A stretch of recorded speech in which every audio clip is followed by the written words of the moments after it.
Masih bersama saya Maido Pelfrina di Indonesia Update, Saudara. 40 orang dilarikan ke rumah sakit di Pati usai demo tuntut Bupati mundur berakhir ricuh, termasuk Kapolsek Pati Kota yang terluka akibat benturan di kepala. Namun di tengah puncak kemarahan warga, Bupati Pati enggan mengikuti tuntutan warga. Amarah warga tumpah di samping kantor Bupati Pati. Polisi yang menjaga demonstrasi jadi pelampiasan. Kami sengaja tidak menayangkan utuh visual ini karena mengandung unsur kekerasan. Tapi bukan hanya polisi, pengunjuk rasa turut jadi korban. Sebagian besar korban dibawa ke rumah sakit karena sesak napas akibat menghirup gas air mata. Ada pula yang patah tulang karena berdesakan saat melarikan diri. Sebagian korban luka dilarikan ke RSUD Dr. Suwondo Pati. Dari data Polda Jawa Tengah, 12 polisi terluka dalam bentrok demo tuntut Bupati Pati mundur. Termasuk Kapolsek Pati Kota yang terluka akibat benturan di kepala. Dari 12 tadi kemudian sudah dilakukan perawatan. Sekarang yang dirawat inap tinggal satu, Pak Kapolsek Kota. Untuk kondisinya seperti apa, Dan? Kondisinya masih pusing karena kena benturan di kepala. Total ada 40 orang dibawa ke RSUD Dr. Suwondo. Mayoritas korban bisa pulang usai mendapatkan penanganan karena sesak akibat gas air mata. Sementara sisanya harus dirawat inap. Sesak nafas ya, karena terkena gas air mata. Terus ada sebagian yang dirawat, rata-rata emang ada yang patah ya, yang patah kena lemparan, ada yang kena pukulan itu ya. Terus ada juga yang luka robek itu. Berarti mas sementara seperti itu.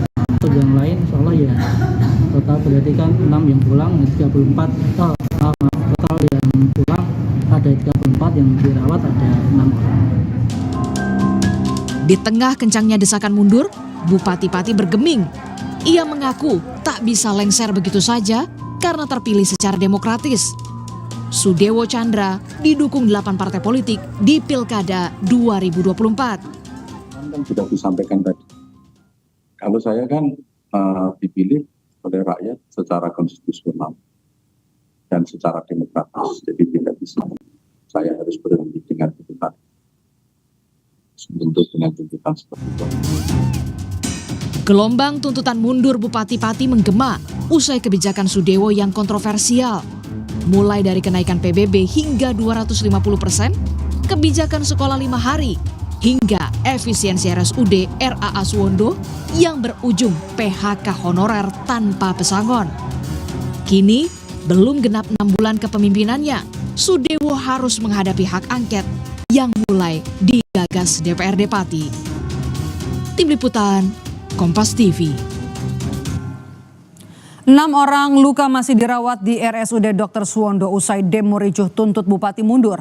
Salah satunya adalah pengunjuk rasa yang pingsan saat mencoba menyelamatkan seorang anak. Awal kronologinya saya waktu itu lagi bantu teman-teman yang sedang melakukan aksi ngasih bakso den, karena saya bawa bakso den.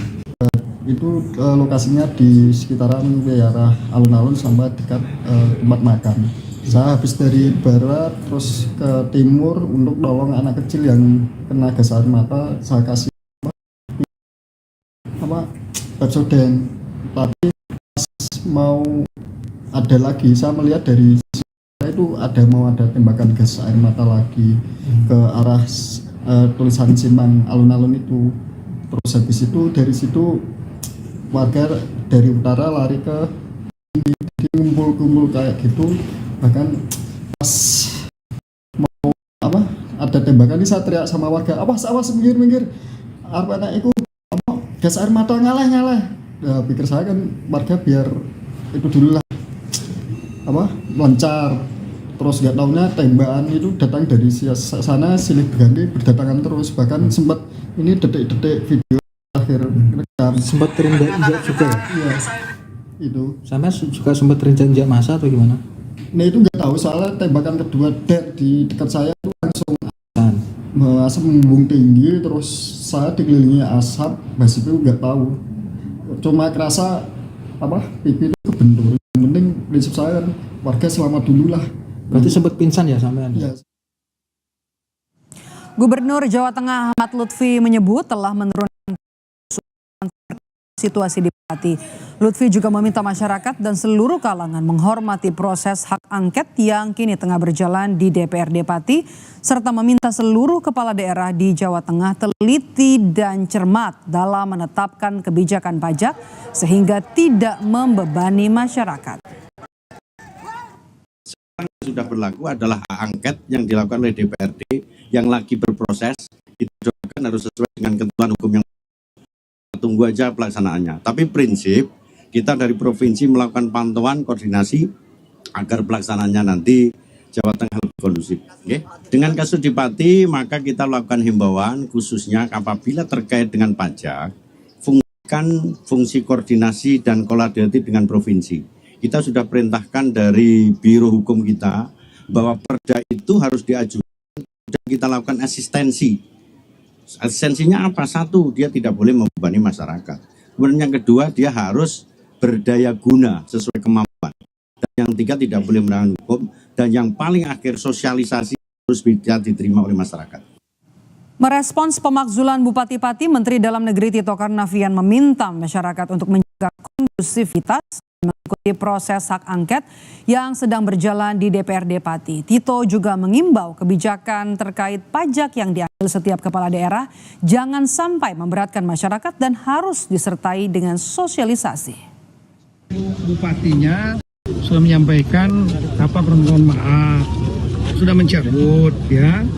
Nah, kemudian kok ada tuntutan yang lain untuk pemakzulan. Pemakzulan itu ada mekanismenya diantaranya adalah melalui mekanisme DPR. Saya dengar DPR sudah membuat pansus. Ya sudah kita ikutin aja itu, tapi jaga situasi kondusif. Saya mohon rekan-rekan kepala daerah yang lainnya, setiap mengeluarkan kebijakan yang berhubungan dengan pajak, retribusi, jangan sampai memberatkan masyarakat. Lakukan bertahap saja, jangan bertahap. Itu selama penghitungan MJUP juga harus hati-hati. Ya. Jadi jangan sampai memberatkan masyarakat, prinsip utamanya itu. Dan lakukan sosialisasi.